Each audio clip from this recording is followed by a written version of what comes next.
So good morning, man. I want to talk to you this morning about the images of rebuilding trust. The images of rebuilding trust. And some of us are real visual learners, and you've heard it said, of course, that a picture is worth 1,000 words. So I decided that I would do some work on what is it going to look like for you to rebuild trust with your spouse and even other people in your life, because we know that our addiction doesn't just hurt our spouse; it hurts other people that are close to us. And so, um, uh, matter of fact, just on a Saturday morning, I was watching a 10-minute video, a segment from a talk by Dr. Brene Brown, and it was all on rebuilding trust. But she took it. It was a really good talk. I really was inspired. I have all the notes here, um, but I said, "Well, good job, Dr. Brown. You missed a few things, and I want to help these guys." And so I focus it solely on what does it look like to rebuild trust with our spouse after our addiction comes out and we're starting to turn things around. How do we do that? And so I decided I'm going to play a game of pictures, and each picture is designed to give you a mental image which envelops a principle that if followed would rebuild trust with your spouse. And so the idea of a polygraph, number one, which is full disclosure. Um, Interesting. Just yesterday, I had two discussions with individuals. One couple was only their second meeting. The other couple was in their first meeting. And I was just talking about the importance of coming clean and full disclosure. Let's don't do this progressive disclosure, because if every time you say this is everything and there's more, you hurt your wife. I got the wife nodding and starting to cry. Somebody understands. He's told me that's everything. Then he tells me more. Then that's everything. He tells me more. And and I'm not saying that every person needs a polygraph to confirm that they're not lying anymore. Some situations don't require that. Some do. But the idea of really full disclosure, coming clean.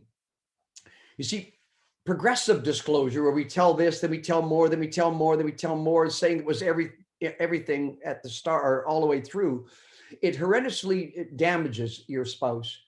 She deserves the truth. She needs to know what she is forgiving. You need to admit to all you need to own as soon as you can. Genuine confession is so much better than months of denial. Man up, take responsibility, come clean. Let her start the healing with full disclosure. If you need to take a polygraph, take a polygraph, but certainly do a polygraph of the heart, where you tell the truth and come clean. So the first picture is the idea of, I'm taking a polygraph. One of you did just one recently and got some good results back just yesterday, and proud of you for that direction. Number two is the idea of guardrails. Guardrails keep people safe. They give warning when you're too close to the edge or any kind of other danger. Your spouse, she will have boundaries. And matter of fact, the women are studying the book Boundaries by Dr. Henry Cloud right now. And your spouse's boundaries must be understood, respected, and adhered to for trust to rebuild. Oh, for crying out loud, how many rules do I got to keep here? That's a boy whining. Fight the frustration of feel like you're being controlled or limited. The truth is, you are being controlled, limited, monitored because you can't be trusted. And so boundaries are there to keep her safe. There's a guardrail. You can't go here. You can't say this. You can't do this. She needs the guardrails to feel safe. There's boundaries in every relationship. My wife and I have boundaries. Some of them are written down. I've written down a whole bunch of boundaries that I live by. But we have boundaries like we don't go one-on-one coffees with people of the opposite sex. We don't do that. I normally don't drive in a car with a woman alone unless there's been an issue where I have to. And I call Donna and say, hey, listen, Sally had a flat tire. I'm just driving her home to Bill because I didn't want to leave her stranded here. So she knows right away. But you see the idea of guardrails. She needs the guardrails to feel safe. There's no trust without boundaries. And so yesterday, a guy got really pissed off at me in my counseling. Of course, you're not surprised because I shoot straight. Some of you had to put up with me, but he was basically kind of, I don't like how you're talking to me. Like, are you saying that I shouldn't have contact with old girlfriends? I was implying a boundary that might be needed for her to feel safe and for them to move forward. Yes, get rid of all old girlfriends off your social media. Well, one, I've been friends for a long time. Yes, you've also had sex with her and you've reached out with her to her in the last couple of years, and it's been inappropriate discussion. And you wonder why your wife's hurt. There's no boundaries. So guardrails. Imagine guardrails on the side of the road that keep you safe when there's a big cliff and all that. So polygraph bound guardrails. This is a fun one. The Energizer bunny. Your wife will grow to trust you again if you keep your word. You see, you need to do what you say you will do, and do that over and over and over and over and over. Boom, boom, boom, boom, boom, boom, boom, boom, boom, boom. We're going to keep doing it over. Going to beat the drum of reliability. You can trust me. No, don't say it. Don't. Oh, you can trust me now. I've changed. Don't go there. It's so shallow. Keep beating the drum of reliability. Keep going over and over again. Trust is not rebuilt by only doing a convicting or a convincing action a few times. Golly, one guy just said, after something like 7-8 years of cheating on her, after 7-8 years of lying and sneaking around, he came clean about 4 or 5 months ago, and he's all pissed that she hasn't forgiven him and forgotten the past. I said, okay, 7 years, 4 months. The fact that she is fully convinced that your actions are enough yet? No, I don't get that yet. She's going to believe behavior. And so that reliability, she sees real changes. You follow through on your commitments without her prompting. Oh, you didn't remind me. Like, what, you expect I'm going to do this on my own? Yes, man up, become a man. And you be the one who gets up and beats the drum. You be the one that does the 12 step. You be the one that shows reliability in your behavior and your attitudes. And you just keep beating the drum. And you just keep being energized to be reliable, and she will see and notice those changes. Number 4, monitor. There's a picture there of a heart monitor. My father-in-law had a number of TIAs, which are like mini strokes. And because at the time they were living closer to us, they moved into White Rock now. They're closer to my brother-in-law. But I would often get a call when Dad had a TIA and was maybe in the ambulance on the way to the hospital. On one occasion, I was so forthright that I beat my father-in-law to the hospital, and I was standing at the emergency door welcoming my father-in-law, who was semi-conscious, on a stretcher with the paramedics. And I walked with them into his examination room where they hooked him up to this machine. And I was there monitoring his vitals and revealing that to the entire family of how Dad's doing, what's going on, literally on the phone, texting the numbers. And I became very adept of knowing what every one of those numbers on the screen means. You see, the intensive care unit screen actually monitors a person's vitals, heart rate, blood pressure, oxygen levels, and beyond. And so genuine accountability reveals what's going on in your heart, mind, and soul. It monitors truth. Your wingman, someone who your spouse trusts, actually accurately confirms, no, listen, he's doing good. How do you know? Because I've asked him. I'm monitoring. I'm checking up on him. And he'll also flash a warning. Hey, what's going on? Why are you doing that? Or how come you haven't been to ReGroup lately or whatever? He flashes a warning if there's some slight variation into the unsafe zones. And when a person does make a mistake, the person who's fully accountable will own their mistakes, apologize, make amends, because with no accountability, there's no trust. And you want to rebuild trust? Ask Ask for a wingman that will monitor your every action and will help you in every way to stay the course on all the vital issues in your life. Accountability, so critical. Vault. Vault has to do with confidentiality. You say, well, I don't get that. What's that about? Well, stay with me. What your wife shares with you, you need to fully hold in confidence. She needs to feel safe that your addiction is not pinned on her. Did you hear that? Oh, what expect me, she this, she that. Oh my goodness.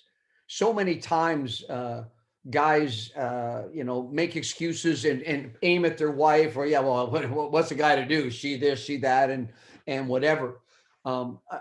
Yes, don't garner sympathy from others by revealing her struggles and her shortcomings. Respect the confidentiality between you. Choose a few trusted friends each to work through any issues with. That's okay. But no gossip, no slander, no revealing your wife's issues to try to make yours not look as bad. Let the respect between you, the trust between you, the confidentiality between you be like it's locked in a vault where she can know that you are trustworthy, that she can be trusted with you. That builds trust. Number 6, swearing in. Swearing in. This is complete honesty.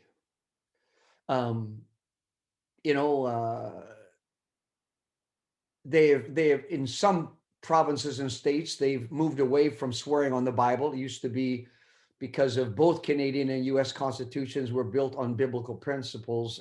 Many times you put your hand on your Bible, you raise your other hand, and you would swear to tell the whole truth, the whole truth, and nothing but the truth, so help me God. And you say, I do, and whatever. But the idea that lying is in every way a huge trigger to your wife and sets her back to a place of rawness and hurt. But see, you could be lying about, well, I thought you said you went to the grocery store after work. Well, you did, but you also went to a fast food place. You maybe met a friend for a drink. And you just say, well, yeah, I had to stop at the grocery store on the way home. And you didn't tell those other things, which maybe she'd be frustrated because, you could have come home a little sooner and helped with the kids, but you didn't. But you told a partial truth, and she finds out that you're not telling the whole truth. And so she gets set way back because so much of the addiction was framed around lying and misrepresenting the truth. And so even a lie about where you were that has nothing to do with your addiction still sets her back. But see, lying has become so easy to you, so natural. Matter of fact, I've been pushing this for three years now, that most addicts are as addicted to lying as they are to the porn or sexual addiction. They're addicted to lying. And this has to change. You need to be a man of your word. It's time to tell the truth, the whole truth, and nothing but the truth, so help me God, because the truth always anchors trust. When she said, no, listen, I've grown to trust him now. That's the addict's sign that he's got trust rebuilt. I've grown to trust him now. So you swear in, listen, I'm going to tell the whole truth in front of God and you, honey. I'm telling the truth.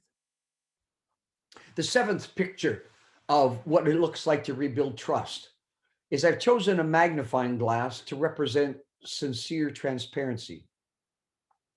It's actually beyond transparency because the magnification does something more. As a magnifying glass clearly reveals details that the human eye cannot easily see. So transparency brings greater clarity.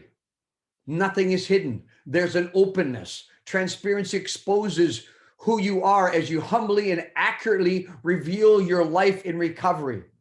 Honey, I'm struggling with this. Now, you didn't have to say that. And she knows you didn't have to say that. But say that you're struggling with this. I got to tell you this story. I thought of you guys on on Friday morning. And I made a decision on Friday morning that I believe honors the Lord and honors you guys, certainly honors my wife. I'm taking a course right now, a 3-day course, 20 some hours of coaching to improve my ability to counsel couples in the sexual area. The Sexually Competent Therapist is the course that I'm taking. In that course, there's about 40 people online. Interesting, only 3 of us men, the rest are women. Most of the women are counseling only women in struggles in the sexual area of the marriage. But it's really a diverse group, and they certainly don't have our values.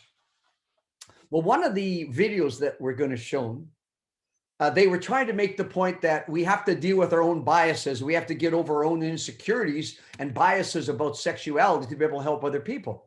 Okay, so I get that. But one of the videos that was going to be shown, stay with me, one of the videos that was going to be shown, the presenter, who has now passed away, was an elderly lady, and she required all women in the class, it was, that they had to be in the class 100% naked. And she did her presentation, rather a garish, raw, trash-talking approach to sexuality. But literally the speaker, likely in her 60s plus, rather overweight, my wife said. I'll tell you why she said that. I decided I don't need this 7-8 minutes in my life. I don't know if I could say all clear. It's educational technically, because it wasn't anything sexual. It was just getting used to being honest, who you are, blah, blah, blah. And I decided, you know what? I'm not gonna watch this, even though it's obviously in a safe context and designed for a safe reason. But I don't have particular sexual hangups with the human body and all. And so I said to my wife, because she says, "Oh, isn't your session on anymore?" I said, "Well, it is." And I told her what's going on. I said, "Would you mind just going in and just a couple times just tell me what's going on so I can at least know what's going on?"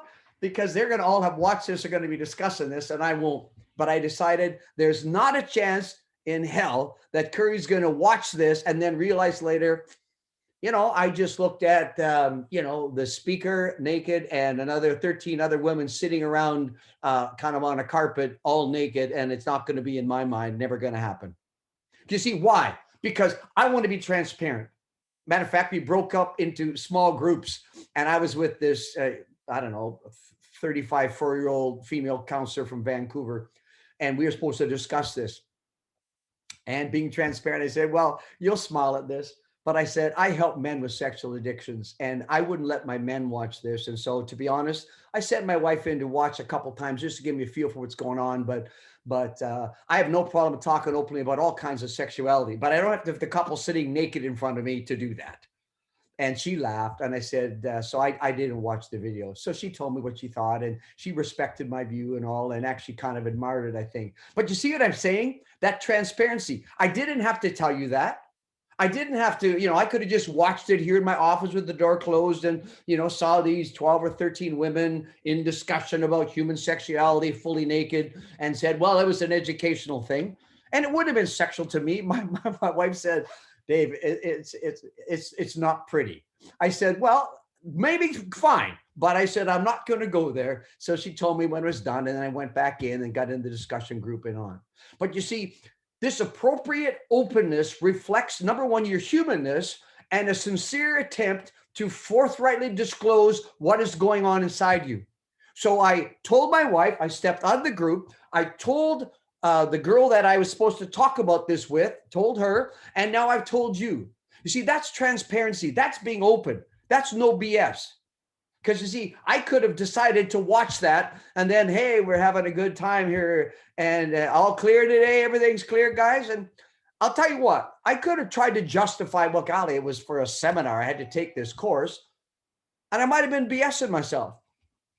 But I didn't want to go there. I mean, I have a controller in my hand when we're watching a movie. Why? Because if there's some sex scenes coming, my wife and we don't want to watch someone else make love. We have a great love story going on. So I'm not going to sit there and watch someone else jump on some woman in some movie. I'm not going to do that. So we click 30 seconds. If it's not another, click another 30 seconds. And then we know what happened in there. Let me think. I wonder what happened there. Okay. So that's transparency.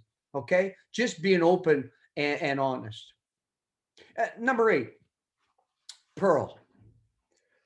This is lasting patience. You see, a pearl develops when bits of grit or grime get inside an oyster. And over time, this thing, it actually, the oyster, to protect itself, starts covering this piece of grit with this secretion that starts to harden and calcify over time. And it becomes this beautiful, unbelievable coating that makes a pearl priceless. But it takes a lot of time. Patience is required in recovery. Patience with your spouse's journey, patience with their hurts, patience with their triggers, patience with their reactions, patience with their hesitance or slowness to forgive you. Patience, patience, patience, patience, patience. Patience is also needed with yourself through your own ups and downs. You're going to have to be patient to persevere the journey of recovery. Patience is needed. I told you a bit about the one couple that we kind of went head to head with my first session yesterday, a couple from way down east, and I never met before, and they got recommended to me by someone, and it was really, really clear that his 4 or 5 months now of being clean after 7 years of cheating and 3 affairs, that he was done with this. For crying out loud, when is she gonna finally let this go? I don't want to talk about this again. And he's going on and on like this. I was thinking, good job, buddy. Good job. You're being so patient. You have no empathy in your soul for this woman of yours. I say one line and she almost breaks into tears because she knows that I get where she's at. He does not get where she's at. He doesn't get the damage that his choices have caused her. He's a novice of understanding. He's an adolescent, somewhat blaming her, like, get over it. When are you going to forgive me? Patience, guys. Patience. It's going to take some time. Stay the course. That's why we say stay in your lane. Patience. Number 9, the visual I have is parachute. Go ahead. Jump out of a plane being held up only by a colored bed sheet. My daughter parachuted and she had them video it so she could send it to us. Now I'm crazy and I thought it was hilarious. My wife says she is nuts, but it's crazy. It's gutsy to jump out of a plane. You have to go all out. It's full commitment. And that's the point I want to make here. When you jump out of a plane, trusting a bag on your back with a bed sheet, like, is somewhat crazy, but that's a leap of faith. And recovery is like that. Your faithfulness to do the work, to be all in. Your faithfulness to stay the course, full commitment to it. Your faithfulness to never miss regroup. I keep attendance. I do. I'll know that 37 of us were on this call today. And I'll have recorded who was here, who wasn't. Not because I'm checking up on you, but there's a correlation between guys who stick it out and stay the course here and guys who are flaky and finally bail out after 3 months and all that stuff. They don't make it. But you see, there's a full commitment. You take that leap of faith and you show up and you check in daily, and your commitment to do the work, your commitment to check in, your commitment to go to group, your commitment to do your reading, your commitment to be in the Word every day. Your commitment builds trust with your wife. And finally, the white flag of surrender. I surrender. I pack my pride. I humble myself. I commit to do what it takes. In particular, I fully submit the control of my life to God in every way, every day. God, I give you my life. I give you my life. I surrender it all to you. Then I also submit to the direction and the scrutiny of other people. We argue that men make men. Now, your wife, you need to be accountable to her and surrender to her concerns, but you need to be accountable to other men who will hold you accountable, men that she trusts. But I submit to the direction and scrutiny of others. I listen and respond to my wife and any concerns she has about any aspects of my recovery. She can ask questions and I shouldn't get offended. She can throw out zingers that kind of hurt, that I'm not doing enough work, and I need to just surrender to the process. I deserve this. We're only going through this because of my unfaithfulness and my addiction. So I volunteer my whereabouts. I volunteer my activities. I volunteer my associates, everything in my life. By the way, guys, I do that. I do that. My wife knows everything about me. She knows where he is, who I'm with, who I'm seeing. She has my schedule. She has my phone is on Find Your Phone. She knows exactly where my phone is all the time. She knows that Dave's sitting in his office because that's where his phone is, and he doesn't leave his phone very often. But you see, you live a life of surrender if you're going to rebuild trust. So if we will review what it looks like to build trust, stay with these images. Full disclosure, as in coming clean with a polygraph. Healthy boundaries, just like guardrails at the side of a road. Complete reliability, going on and on and on and on like the Energizer bunny. Genuine accountability, like the heart monitor that monitors every beat of every vital in your life. Full confidentiality, being a vault where your wife can trust herself to you and you keep confidentiality and hold in what you share with one another. That you swear in complete honesty with one another.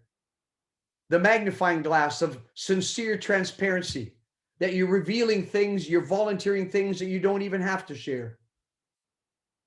The idea of a pearl, meaning the lasting patience of something beautiful develops if you stay with it. Stay with it.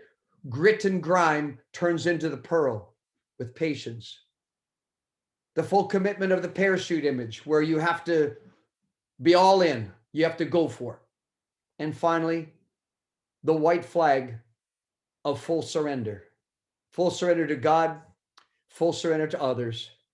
I surrender. I give up. I give control of myself to God and to those in my life who are going to help me become the man God wants me to be. Guys, there's my challenge today. The images of rebuilding trust. I hope it was an encouragement.